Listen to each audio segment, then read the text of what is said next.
Alright, so in looking at an architectural interior, as far as setting this up for render, what I have here is a scene that was created by Todd Daniel, a friend of mine that is just an absolute excellent modeler. He just blows my mind as far as how quickly he can create these accurate models. He has this scene that is based on this photograph, and as you can see, he did an excellent job of recreating this model. And so what I want to do is try to create this or texture this and light it and get a similar result here than what they have in the photograph here. Again, my thanks go out to Todd for allowing me to use his scene here for this video, and he's created a book here with Focal Press for poly modeling in 3ds Max, which is a good read because I've got that myself and learning from it myself. So hats off to Todd for letting me use this scene. Now what I've done is I've lit this scene using a daylight system, and also I have a night version of the scene that we'll talk about. But what I've got are, again, I'm using photometric lights here with IES profiles. And before I guess before I get into the scene here, I'm stuck in 32-bit land here. So what I've had to do is I actually made proxies out of some of these items, like the chairs, just to free up some of the overhead, because I was running into problems with running out of memory, again being stuck in with a 32-bit OS. So what I did was I created proxies for these meshes, and let me go in and just open up a scene here. So what I did was I exported one of the chairs out to this little fake studio scene that I have, and I went through and I textured it, and it was set up, the chair legs were separate meshes from the seat of the chair. So what I did was I have to compile or make this one mesh so that the proxy system will recognize it. What I want to just freeze this background so I don't select it by accident. So what I'll do is just reset these are the two materials that I've come up with for the chair itself. I have a cloth material here where I'm using a roughness value to make it soft looking. As you can see, if you decrease that roughness, the difference here, and once I increase it, it's more of a soft look. So I have this soft material set up, and then I have a wood material set up for the legs. Now what I want to do is create one mesh out of this so that the proxy system will be able to use it. So I'm just going to go into the mesh here and attach all of these items. I'm just going to tell it to match material IDs to material. And so what that just did was create one mesh. Now it attached all of those objects. And now if I just reset the material editor and then select this, you'll see that I have a multi-sub object material now. And so now it's ready to create be turned into a proxy. And to do that, what I would do is just go to the Create panel and Mental Ray, and go to Mental Ray Proxy, and then just drag out the proxy object here. And what you want to do is select your source object, which is the chair, and go into the perspective view. And what I want to do is just write this object to a file. And I'm just going to call it temp chair. And I just want to render the current frame, included only source object, yes. Automatic zoom extents, nah.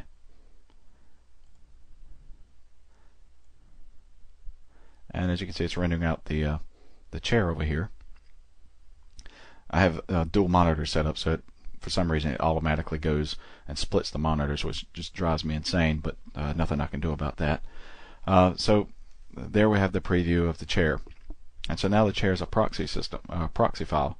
So what I can do is just go into the scene now.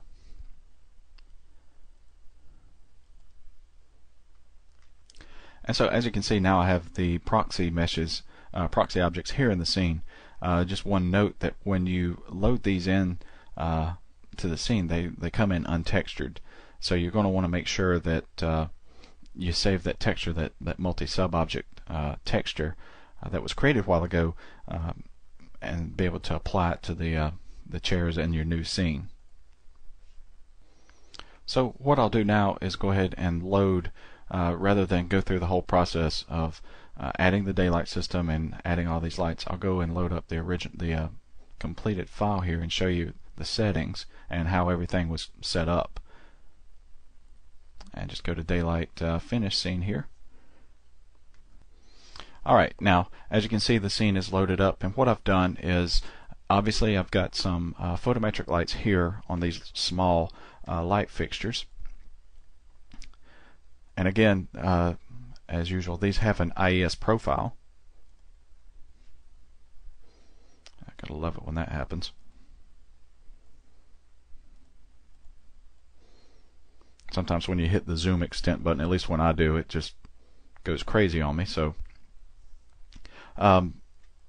what I have again is the setup as a disk. This photometric light set up as a disk. It's using an IES profile with a Kelvin temperature 3800. Now those are the same. I just instance copied those to each of these light fixtures.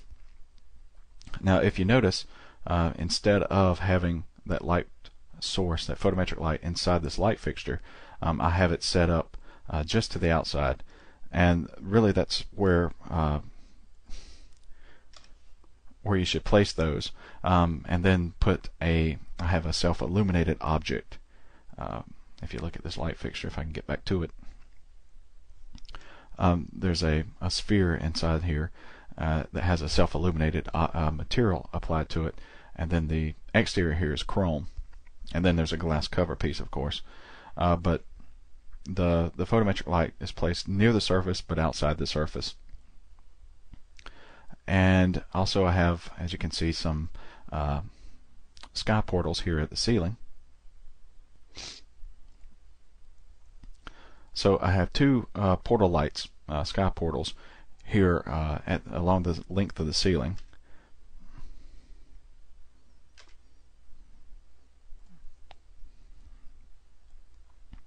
As well as there's an opening here nearest behind the camera here at the front of the building.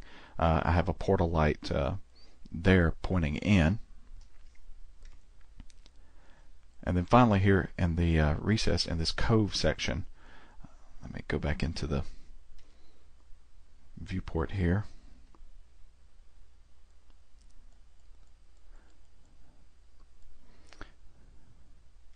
If you notice up here, I have large portal lights as well. Now, in a previous workshop, I mentioned why I would use those over a photometric area light, and it's mainly because of the even light distribution that you get. The problem with it is that, again, just like in the exterior architectural discussion that I had, you're kind of guessing at a value for these. I've got a multiplier of 50. Actually should have been a little bit stronger. If you look at here's my render of the scene, and then the actual photograph of the scene, you can actually see this light source here fairly strong, even though it's daylight coming in. Naturally this is in a shadowed area, so it would show up pretty good, but I needed to make those a little bit stronger, obviously. So 50 wasn't strong enough. I should have went with something like maybe 100 or 150. But if you notice on these smaller lights, the rendered version got pretty close actually to that. So that's the benefit that you get with those IES profiles, in that they are, I didn't know what the multiplier to use. I would have no idea what multiplier to use for this light source, but I just applied that IES profile to a similar looking light, and it was very close. So I can't say enough good things about those those IES profiles, making life easier when you come to realistic lighting. Naturally, in addition to the interior lights here, I have a daylight system, as you can see, and set up for the mental ray, sun and sky, obviously. Now, interesting here is, as with the previous discussion, where I use global illumination for interiors and final gather, a combination of the two. So you could probably get by with just final gather with this one, just because it has an open roof, basically. So if you didn't want to use global illumination for this particular scene, I probably wouldn't have to. I did just because, in my opinion, it makes lighting the scene a little bit faster to render, because I can get by with using less final gather, which is, as you know, probably a slow calculation once you get into higher settings with it. So let's just look at those settings again. As you can see, I used a low preset here, and for the global illumination, I didn't specify a radius. I used the default value of 500 as optimized for final gather. Save the files here. Same thing for final gather. And what I'll do is I'll give this a render with use the material override and decrease the size of the render here just so it'll render faster. Let me just make that 600.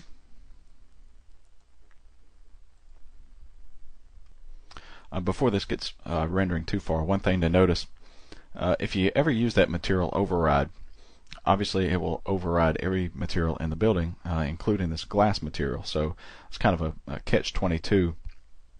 One thing that I forgot to mention that I did with this scene was I broke it down into different layers, which makes life a lot easier as well. So I have the roof glass set up on a layer. So what I'll do is just hide that roof glass so that the sunlight can shine in here, and go ahead and give that a render.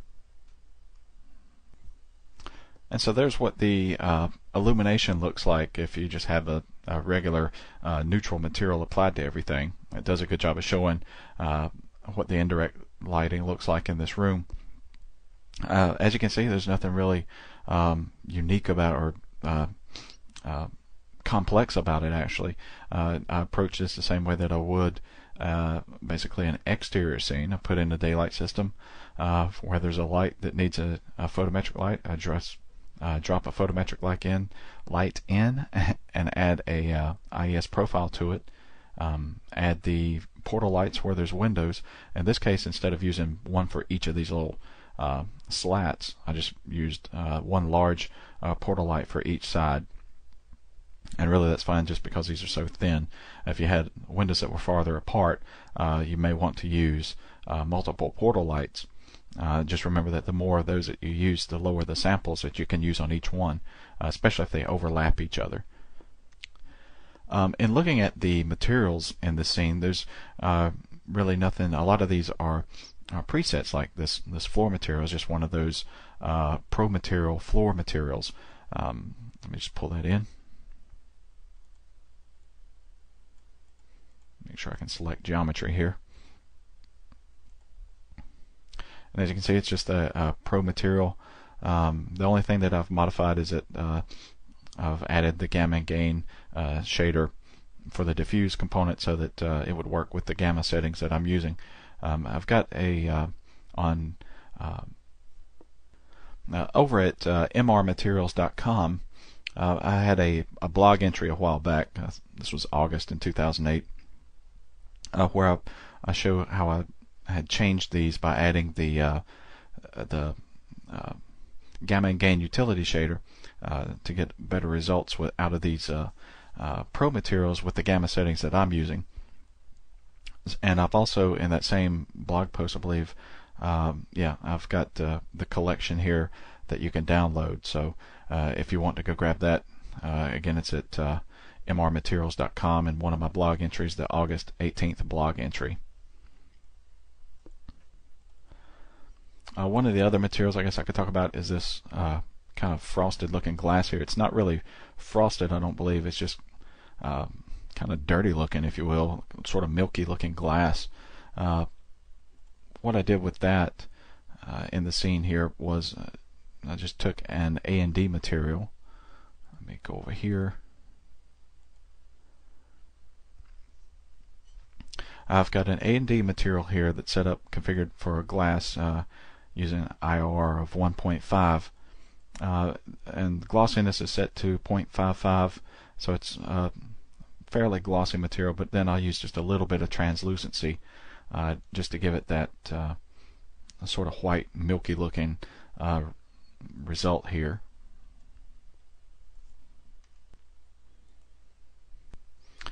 And so that's how I approached this interior scene for a daylight interior. Now, if you notice, there are some, let me turn off edge faces here. There are some extra lights in here, mainly on these table lamps that are off, and that's because I went in and I set up the interior for night first, and then I just added the mental ray sun and sky in, and these skylight portals. Let's just look at the exposure settings. You can see I didn't really use anything fancy here. It's just the EV value of 10, a rather low highlights and burn value, just because I was getting some hot spots and I wanted to dial those down a little bit, so I increased that a fair amount. But other than that, that's the basic settings there.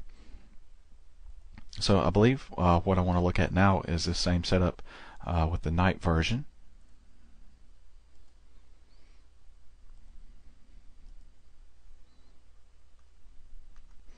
Okay, so here is the night version of the scene loaded up, and as you can see, I have the light sources here enabled on the table lamps, as well as some small lights up here in the chandelier.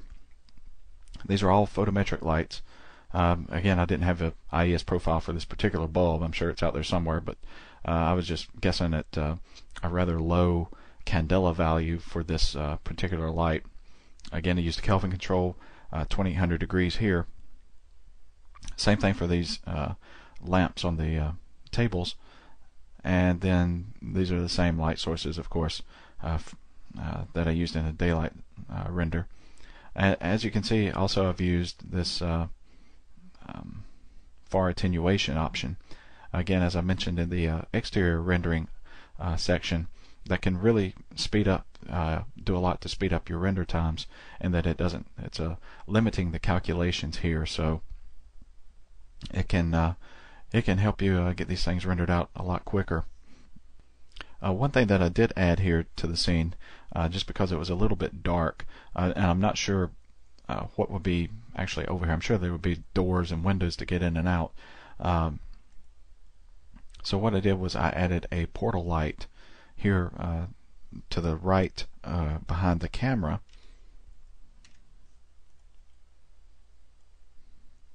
Even though there's not an opening there for the most part. This is an opening, but I added a portal light here, and I'm using the a black body shader.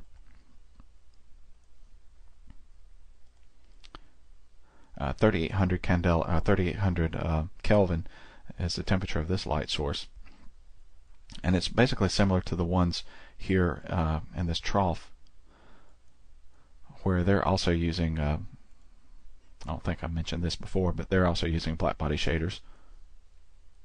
Might be the same one. Yeah, 3800 with an intensity of 5. Now what they did here was just create a little bit of an extra light source.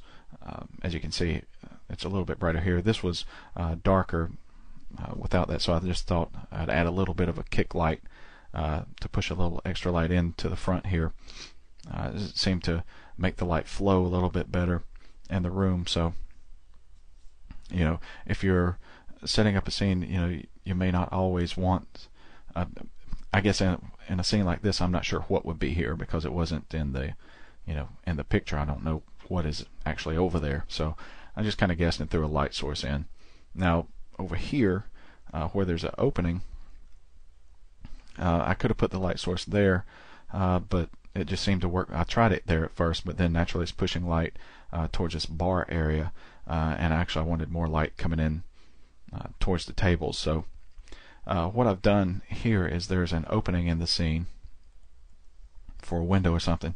To prevent photons from escaping there, I just put a box outside there, and that allowed a little more bounce light into that particular area. Again, everything's on layers here just to make it easier during the setup phase. For example, when I'm setting up the lighting of the phase, what I would do is maybe turn off the layer that has the chandelier and probably some of these tables, and the tables themselves and the chairs, and maybe the decorations, which is this stuff. I would go through and I would turn that off. Oops. And the glass. And then set up the lighting that way, because it's faster to calculate, and once I get the lighting set up the way that I want, then it's just a matter of unhiding the stuff, the layers that I don't need right up yet during the calculation phase, and running the final calculation. Again, as you can see here, of course I used Global Illumination plus Final Gather, and as usual I went in and created these, had it create the files and save the information out to a file, just because it's faster to render once I go back and want to render this again. So I think I need to wrap this up. I'm starting to lose my voice again, but as you can see, this is the resulting render that you get. Material wise, probably the only thing in this scene that is kind of different from the other one is that this material that I use for the lampshades is just a translucent material. Just load this in.